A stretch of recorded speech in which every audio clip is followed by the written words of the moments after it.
Hello students, welcome है आप लोगों का my YouTube channel Rathore maths Muzaffarpur में। आप लोगों को मैं पिछले वीडियो में क्यूब रूट का आसान ट्रिक दिया और काफ़ी इंपॉर्टेंट ट्रिक दिया, लेकिन आप लोग को दिमाग में चल रहा होगा कि सर स्क्वायर रूट का भी दे दिया जाए। कुछ स्टूडेंट के द्वारा भी कहा गया था, कमेंट में भी आया था और बताया गया था कि हमें जो है स्क्वायर रूट का भी ट्रिक दीजिए। तो मैं ये जो वीडियो लाया हूँ स्क्वायर रूट का ही वीडियो है, वर्गमूल का यानी कि ट्रिक देने वाले हैं, काफ़ी इंपॉर्टेंट ट्रिक। तो बोर्ड पे भी थोड़ा सा देखिए और नोट करते चलिए। जैसे सपोज मान लेते हैं कि आपको जो है ना इस वर्गमूल किसी भी वर्गमूल को बनाने के लिए जो है कुछ जो बेसिक ज्ञान होता है वो आपको करना जरूरी है, जो लिखे बोर्ड से। सबसे पहला वन का स्क्वायर जो होगा वो आपका होगा 1 × 1 यानी 0 1। ये देना अनिवार्य है, 0 1 आपको देना अनिवार्य है। 2 का स्क्वायर 2 × 2 0 4। 3 का स्क्वायर 3 × 3 0 9। 4 का स्क्वायर 4 × 4 60। 5 का स्क्वायर 5 × 5 25। 6 का स्क्वायर 6 × 6 36। 7 का स्क्वायर 7 × 7 49। 8 का स्क्वायर 8 × 8 64। 9 का स्क्वायर 9 × 9 81। 10 का स्क्वायर 10 × 10 मीन्स 100। 11 का स्क्वायर 11 × 11 यानी कि 121। 12 का स्क्वायर 12 × 12 144। 13 का स्क्वायर 13 × 13 169। 14 का स्क्वायर 14 × 14 196। 15 का स्क्वायर 15 × 15 225। 16 का स्क्वायर 16 × 16 256। 17 का स्क्वायर 17 × 17 289। 18 का स्क्वायर 18 × 18 324।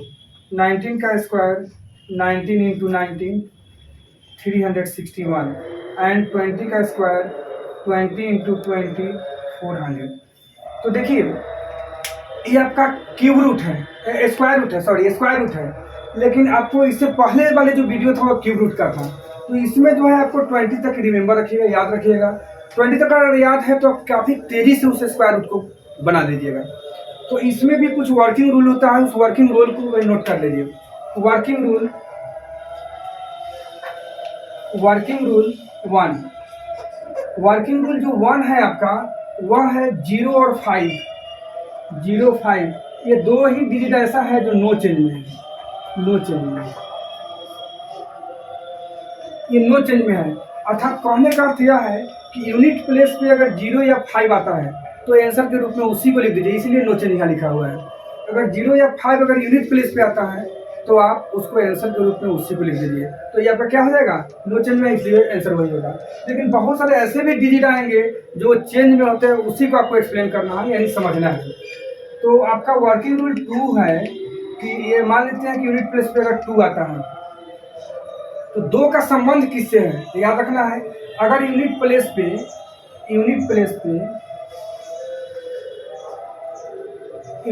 पर अगर मान लेते हैं आपका आता है 2, तो इसका संबंध जो है ना 8 से है, माने 2 का संबंध 8 से है। याद रखना है 2 का संबंध किससे है, 8 से है। अगर 2 आपका आ गया यूनिट प्लेस पे तो आपको 8 लिख देना है, ठीक है। अगर आपका मान लेते हैं कि यूनिट प्लेस पे 3 आता है तो इस स्थिति में आपको लिख देना है 7। अगर यूनिट प्लेस पे 4 आता है तो आपको 6 लिख देना है। बाकी तो सब आप देख ही रहे हैं। अगर यूनिट प्लेस पे मान लेते हैं 1 आ गया, अगर यूनिट प्लेस पे अगर 1 आता है तो इसको आपको 9 लिखना है। मीन्स कहने का अर्थ यह है कि यूनिट प्लेस पे इसमें से कोई एक आता है, 2 आ जाए तो आपको लिखना है 8 यानी कि 8 होगा। 3 आता है यूनिट प्लेस पे तो 7 लिखना है। 4 आता है तो 6 लिखना है। 1 आता है तो 9 लिखना है यूनिट प्लेस पे। क्योंकि यहाँ पे जो है ना सबका एक दूसरे से रिलेशन है। दूसरा कंडीशन यह हुआ कि आपको सबसे पहला चीज़ है कि किसी भी स्क्वायर रूट को बनाते समय सबसे पहला ध्यान आपको यूनिट प्लेस पे ही देना है कि यूनिट प्लेस चेंज में है या नो चेंज में है। अगर नो चेंज में है तो आंसर तो वही हो जाएगा, वही। चेंज में है तो थोड़ा सा सावधानी से समझना होगा। आप बोर्ड पे देखिए, कुछ रूल आपको हम और लिख देंगे। सबसे पहले इसको समझिए। सपोज मान लेते हैं कि आपको क्वेश्चन में जो है ना आ गया रूट अंडर 144। अब पूछ दिया जाएगा कि वो 144 जो है ये किसका स्क्वायर रूट है, यानी क्या होगा इसका स्क्वायर रूट। तो सबसे पहला चीज़ है कि आपको यहाँ यूनिट प्लेस पे ध्यान देना है। तो यूनिट प्लेस पे आप ध्यान देते हैं तो 4 है, तो 4 का स्क्वायर रूट अगर होता है तो स्क्वायर रूट कर देना है। तो स्क्वायर रूट 4 का 2 होता है, क्योंकि 2 का स्क्वायर 4 है, तो यानी 4 का स्क्वायर रूट 2 हो गया। और 2 का संबंध जो है ना 8 से है, ये 8 आपको लिखना है। इसका करना क्या है कि स्क्वायर रूट में यूनिट टेंस के बाद जो भी यूनिट के बाद जो डिजिट आता है, जैसे टेंस या टेंस जब 4 है, इस पर आपको ध्यान नहीं देना है, यानी कि इसको छोड़ देना है। अब बचा क्या चीज़, जो डिजिट बचा है उसको यहाँ लिख दीजिए। दूसरा स्थिति में काम यह करना है कि जितना ये डिजिट आप लिखते हैं उससे एक डिजिट बढ़ाकर 1 लिखे हैं तो 2 लिख दीजिए। 2 यहाँ ऊपर में रहता तो 3 लिखते हैं, मतलब एक डिजिट बढ़ाकर उसको मल्टीप्लाई करना है, तो 2 1 जा 2। अब आपको देखना है, ध्यान देना है कि ये ऊपर वाला 1 है, इस पे हमारा ध्यान रखना है कि ऊपर में जो बचा हुआ डिजिट क्या है, जिसे 1 है। तो 1 है तो इससे बड़ा डिजिट है कि छोटा है, तो देख रहे हैं कि 2 है 1 है, यानी कि ये छोटा है, तो इसमें से आंसर जो होगा वह छोटा होगा। तो इसमें छोटा कौन है, 2 है, तो 2 यानी कि आंसर आपका 12 आ जाएगा, यानी 12 आंसर इसका होगा। और देखिए 324 अगर आपको दे दिया, दूसरा एग्जाम्पल समझिए, आपको दे देता है 324, ये स्क्वायर रूट है, तो इसमें भी यूनिट प्लेस 4 ही है। तो यहाँ ध्यान देना, यूनिट प्लेस 4 है, तो 4 का क्या होगा आपका 2 हो जाएगा वर्गमूल। 2 का संबंध 8 से है। इसके बाद जस्ट यूनिट के बाद टेंस वाले डिजिट पर आपको ध्यान नहीं देना है। तो जब हम टेंस पे ध्यान नहीं देंगे तो बचा क्या चीज़, एक ही डिजिट बचा हुआ है, तो 1 का स्क्वायर होता है 1 का, 2 का 4 होता है, यानी कि 1 में ही रह जाएगा। तो 1 लिखिए, इसको गुना करना है एक डिजिट बढ़ाकर, यानी 2 से। तो जब 2 से गुना करते हैं 2 आया। अब आपको ध्यान देना है इस पे जो बचा हुआ डिजिट है उस पे, और जो यहाँ मल्टीप्लाई करने पर आया उस पे। तो जो मल्टीप्लाई करने पर 2 है, जो डिजिट बचा हुआ था वो 3 है, तो इस पे हमको ध्यान देना है। ये जो डिजिट है ये बड़ा है कि छोटा है इससे, तो ये बड़ा है, तो 12 है तो इसमें आंसर 12 ही होगा, यानी कि आंसर 18 आ जाएगा। समझ में आया। कुछ और हम एग्जाम्पल देते हैं बच्चों, आप समझिए। जैसे मान लेते हैं थोड़ा इससे और बड़ा आते हैं, 9801 ये 3 नंबर आपको एग्जाम्पल, ये भी स्क्वायर रूट है। तो 1 आप देखिए यहाँ 1 का संबंध किससे है, 9 से है, और यूनिट प्लेस पर ही आपको ध्यान देना है। तो यूनिट प्लेस पे हम ध्यान दे रहे हैं, तो यहाँ देख रहे हैं कि 1 है, तो जब 1 है तो 1 लिख देना है। 1 का संबंध किससे है, 9 से है, 9 लिख देना है। ठीक है, 1 का संबंध 9 से है, 9 लिख दिए। अब इसके बाद यह है कि यूनिट प्लेस पे ध्यान दे के काम कर लिए, टेंस प्लेस पे आपको ध्यान नहीं देना है, यानी 1 डिजिट पर ध्यान नहीं देना है। अब जो डिजिट बचा उस पर ध्यान देना है। तो यहाँ पे हमको देखना है कि 98 किसके स्क्वायर में जा रहा है, किसके स्क्वायर में 98 तक हम पहुँच जाएंगे। तो 5 का स्क्वायर देखिए 25 है, 6 का 36 है, 7 का 49 है, 8 का 64 है, 9 का 81 है, 10 का 100 है। तो 100 में 100 से नीचे है, यानी कि 9 में जा रहा है, तो यहाँ पे लिख देंगे 9। मीन्स कहने का अर्थ है कि 9 का स्क्वायर 81 होगा और 10 का स्क्वायर 100 हो जाएगा, तो इससे 12 नहीं जाना, इससे छोटा ही रहना है, तो 9 हो गया। और हम आपको ऊपर भी बताए हैं कि जो भी डिजिट हो उसे 1 बढ़ाना है, जो भी डिजिट हो उसे ऊपर 1 बढ़ा देना है और उसको मल्टीप्लाई करना है। तो यहाँ 9 है तो 1 डिजिट बढ़ता है, तो क्या हो जाएगा 90, मीन्स 90 आया। अब आपको देखना है इसमें इस डिजिट को, जो बचा हुआ डिजिट है 98 इससे 12 है कि छोटा है, तो ये 98 जो है 12 डिजिट है, तो इसमें से कौन 12 है, 9 12 है, तो यानी आंसर आपका क्या आ जाएगा 99। ठीक है, और एग्जाम्पल समझिए। सपोज अगर आपका 4 में दे देता है रूट अंडर 10404, 5 डिजिट का स्क्वायर रूट आ गया। इसको आपको जनरल मेथड से एलसीएम विधि या डिवाइड मेथड से आप निकालते हैं तो बहुत लॉन्ग हो जाता है, आपको डायरेक्ट इस ट्रिक पे लाते हैं, सेम प्रोसेस ट्रिक में करना है। 4 यहाँ देख लीजिए, 4 आपका 4 का स्क्वायर रूट क्या होगा 2 होगा, 2 लिख दीजिए, क्योंकि आप समझ गए हैं 2 कैसे हो रहा है। 2 का स्क्वायर 4 होता है, 4 का स्क्वायर रूट 2 होता है। 2 का संबंध किससे है, 8 से है, यहाँ पे लिखा हुआ है 2 का संबंध किससे है, 8 से है। और एक डिजिट, ये तो ट्रिक, ये जो है आपका रूल, इसको आपको यादें रखना होगा कि 2 का संबंध 8 से है, 3 का संबंध 7 से है, 4 का संबंध 6 से है, 1 का संबंध 9 से है, और एकदम निश्चित रूप से याद रखना है, तभी आप इसको बना पाइएगा। तो यहाँ पे 2 का संबंध 8 से लिख दिए, एक डिजिट पे आपको ध्यान नहीं देना है, बचा कितना 104। तो 104 यहाँ देखिए 104, 10 का स्क्वायर 100 हो रहा है और 11 का 121, तो ये तो 12 हो गया 121, यानी 10 में जाएगा। 10 का स्क्वायर चूंकि 100 होता है 10 लिख देना है, और इसके बाद करना क्या है कि जो भी डिजिट होता है उससे ये डिजिट बढ़ जाना है, तो 11 लिख देंगे, 11 देंगे कितना हो जाएगा आपको 110। अब यहाँ ध्यान दीजिए, ऊपर वाला डिजिट इससे छोटा है कि बड़ा है, तो ऊपर वाला डिजिट आपका छोटा है, तो इसका आंसर छोटा होगा, यानी 2। छोटा होगा तो छोटा, बड़ा होगा तो बड़ा लिखना है। और भी आगे समझिए, चूंकि नो चेंज वाला भी अभी समझाया नहीं है, नो चेंज में समझा देता हूँ। 5 नंबर मान लेते हैं कि अगर आपको क्वेश्चन दे दिया रूट अंडर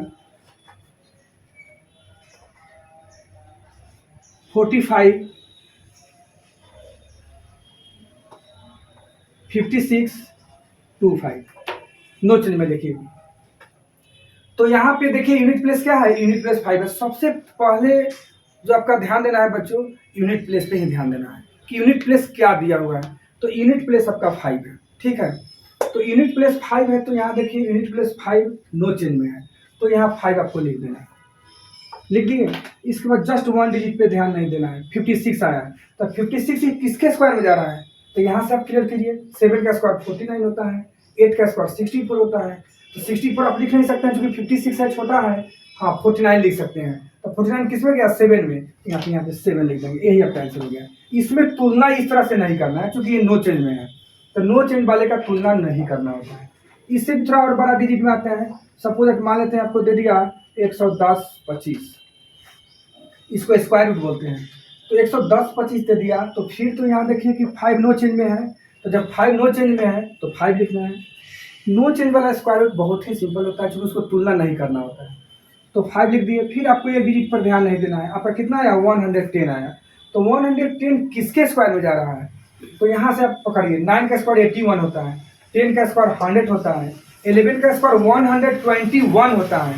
तो ये 11 का स्क्वायर जब 121 होता है तो ये 12 होगा नहीं, इससे छोटा होगा, तो सीधा 10 में 10 का स्क्वायर 100 होता है, तो यहाँ लिख देंगे 10, यानी आपका आंसर 105। तो इस तरह से आप आसानी तरीके से आप बना सकते हैं, लेकिन थोड़ा सा इसको एक्सप्लेनेशन करना है, समझ लेना है। आप सारे बच्चे इसको लिख लिए, okay, thank you thank you. अब आप ध्यान दीजिए कि इसके बाद जो है आपका, मान लेते हैं हम थोड़ा सा और बढ़ा देते हैं। रूट अंडर आपको दे दिए 144 पर डबल जीरो, क्योंकि जीरो भी नो चेंज में है, जीरो वाला भी समझ लीजिए। तो यहाँ पे देखना है कि जीरो नो चेंज में है, तो जीरो आंसर लिख देना है। दूसरा कंडीशन यहाँ कि ये डिजिट पर ध्यान नहीं देना है, ये किसके स्क्वायर में जा रहा है, तो 12 का स्क्वायर 144 होता है, तो ये 12 में चला गया, सीधा 12 120 आंसर। मान लेते हैं सपोज दैट आपका एग्जाम्पल 1 2 3 4 5 6, इसको 7 कर लीजिए, 8। आपको मान लेते हैं दे देता हूँ 15,625। या तो इसको आपको जनरल विधि है कि एलसीएम मेथड से बनाइए, 2 का पेयर करके बाहर निकालिए, या भाग विधि से बनाइए, तो उस समय आपका क्या होगा, ज़्यादा लगेगा। डायरेक्ट ट्रिक बताना है, 5 सेकंड बहुत ज़्यादा हो जाता है। मान लेते हैं कि ये 5 है, तो आपको 5 लिख देना है यहाँ पे, चूँकि नो चेंज है। फिर इसके बाद 2 डिजिट, 1 डिजिट पर ध्यान नहीं देना है, सिर्फ 1 डिजिट पर ध्यान नहीं देना है। कितना बचा, 156। 156 यहाँ से लेंगे कि किसके स्क्वायर में जा रहा है, तो 12 का स्क्वायर 144 होता है, अब 13 का 169 होता है, तो 169 इससे बहुत ज़्यादा हो गया, तो ज़्यादा नहीं जाना है, छोटा ही रहना है या उतना इक्वल में रहना है। यानी कि 12 का स्क्वायर कितना होगा, 144, तो इसको लिख देना है 12। यानी कि बच्चों आप जो वीडियो देखिए तो इसको शुरू से लेकर अंत तक सही से देखते जाइए, क्योंकि सारा एक्सप्लेनेशन धीरे धीरे हम क्रमबद्ध आगे बढ़ाते हैं किसी भी वीडियो में। तो आप शुरू से जो स्टार्ट कीजिए वो लास्ट तक देखते जाइए, आपको टोटल का टोटल समझ में आ जाएगा कि मैंने क्या पढ़ाया, क्योंकि काफ़ी अंदर तक जाके किसी भी क्वेश्चन को तोड़ के हम बनाते हैं ताकि आपको बढ़िया से समझ में आ जाए। तो ये आपका आंसर क्या आ जाएगा, 125 आ जाएगा। तो इस तरह से बच्चों आप किसी भी स्क्वायर रूट को आसानी से बना सकते हैं। कुछ और समझ लीजिए, मान लीजिए कि आपको क्वेश्चन दे दिया गया नो चेंज का 9 10 9 में, आपको हम दे देते हैं कि जैसे क्वेश्चन आपको दे दिया है रूट अंडर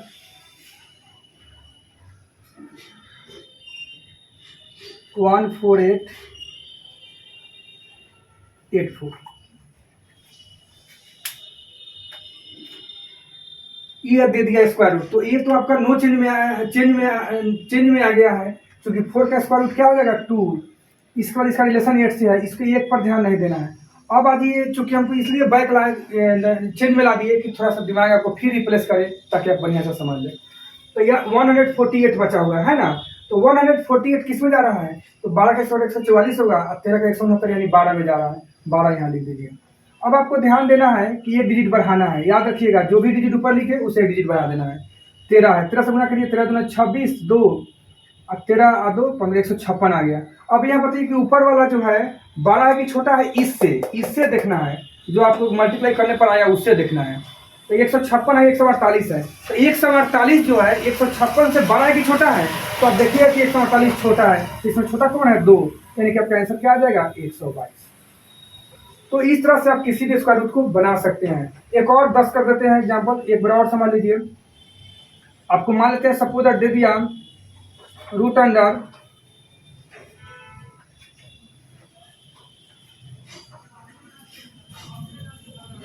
14641, ठीक है।